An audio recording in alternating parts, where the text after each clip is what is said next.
Welcome to the movies, pal. Your friendly neighborhood Master Chaos back with you once again.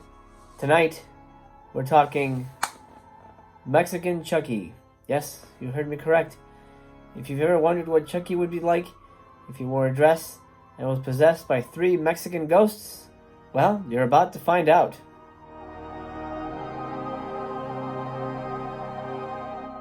Dolly Dearest from 1991 is directed by Maria Lees and stars Denise Crosby of Star Trek The Next Generation and Pet Sematary fame. This is obviously a Chucky ripoff. However, it's not a bad one. This was released recently by Vinegar Syndrome. I hold in my hand the beautiful Blu-ray slipcover with the artwork there on the back. Of course, this is the poster art that we all know back in the video store days. I am a big Chucky fan. I'm a massive Chucky fan. As a matter of fact, I like all the Chucky films, except, I think you think I'm going to say Seed of Chucky, and that was my least favorite, until they made Cult of Chucky. This isn't a Chucky review. Maybe down the line I'll do a Chucky review, but Cult of Chucky is garbage. That's beside the point. I'm a massive Chucky fan, and when I saw in my local video store there was a movie about a girl Chucky, my friend, I lost my mind. I rented the hell out of this movie and took it home and watched it with my folks. My mom was a big Chucky fan, believe it or not. I thought that was kind of fun. That's something we shared together. We both loved the Chucky films. So we watched this film right here, Dolly Dearest, and I'll be honest, the first time I watched it, I was severely disappointed. This wasn't Chucky. What was this? What a weird story. Ghosts? She's possessed by Mexican ghosts? What the hell is going on here? And why did she look like a melted old lady zombie? I never understood that. The makeup here, the doll in some portions, whenever it's in evil mode, the face gets all wrinkled and cracked like a old person zombie. It was a very bizarre choice. Of course, the big Chucky link here is that the actor Ed Gale, who plays Chucky when he's free roaming, plays Dolly when she is free roaming. So we have a link, at least a spiritual link, between the two doll series. The film revolves around a family who moves from Los Angeles to Mexico. The father is some kind of toy maker. He buys this abandoned factory where they made a specific type of doll. He plans to revitalize the doll in hopes of creating the new Cabbage Patch Kid. Now, however, the doll looks like this, so it's not necessarily the cutest little thing on the planet. Incidentally, right next to that factory, there is an old Aztec temple, or I should say, Sanza temple. Sanza, I think? Sanzo? Sanzia? Sanzia, something like that.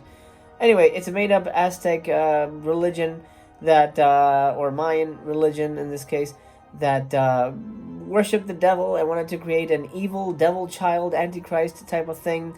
Anyway, archaeologists unleash 3 evil spirits, which is the difference here when it comes to the Chucky movies. There are 3 evil spirits, and so there are 3 Dolly Dearest murder dolls. Those escaped Mexican ghosts head straight to the factory right next door, and wouldn't you know it, they possess 3 of those dollies.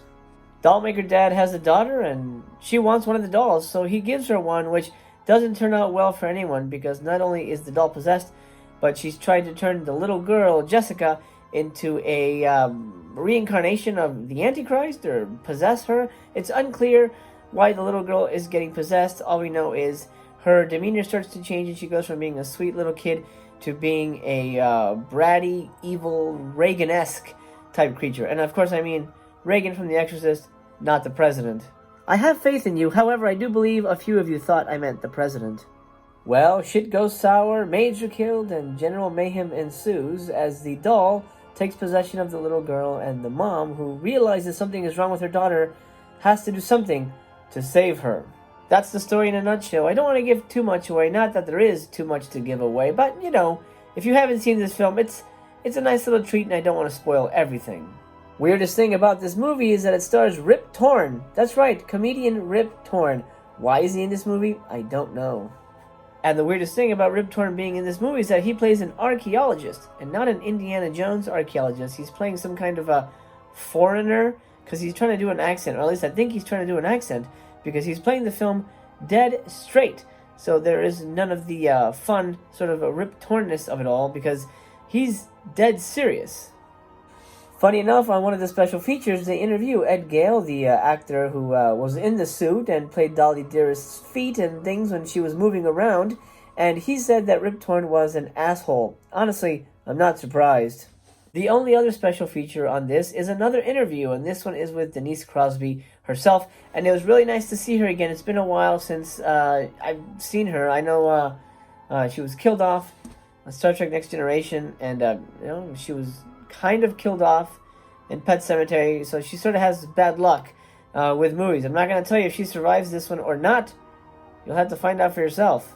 The Vinegar Syndrome release comes in this really lovely slipcase that I just had to pick up. I haven't been a slipcase guy for a while, but I've fallen in love with it, honestly. I really appreciate the love and care that's put into these things, and I understand now the magic of seeing this on a shelf and looking over and saying, wow, damn, that is exquisite. So I'm very happy I have this very special edition from Vinegar Syndrome of a very, very awkward and weird and bizarre and strange and rip-offy movie like Dolly Dearest. But it's so wonderful and so much fun to watch. Hold on to your socks because I'm going to give this one 5 stars.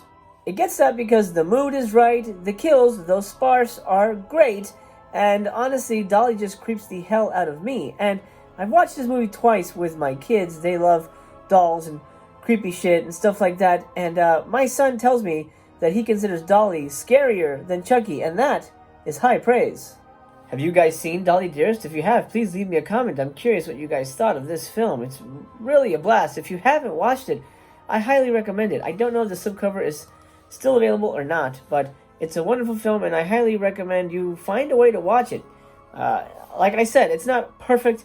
It's not Child's Play level. It's certainly weird and different, but it's got a great mood. It's really well directed. It's really well acted for the most part. There's some times where Denise Crosby's a little meh, but you get a creepy doll, and honestly, that's the only thing that we're tuning in for. It's time to close the theater. I hope this video has found you happy, healthy, and well. I'm gonna go put Dolly back in her shelf space, because if I don't, she'll get mad at me. My friend, I hope I see you again very soon. So until then, I wish you a very pleasant good night, wherever you are.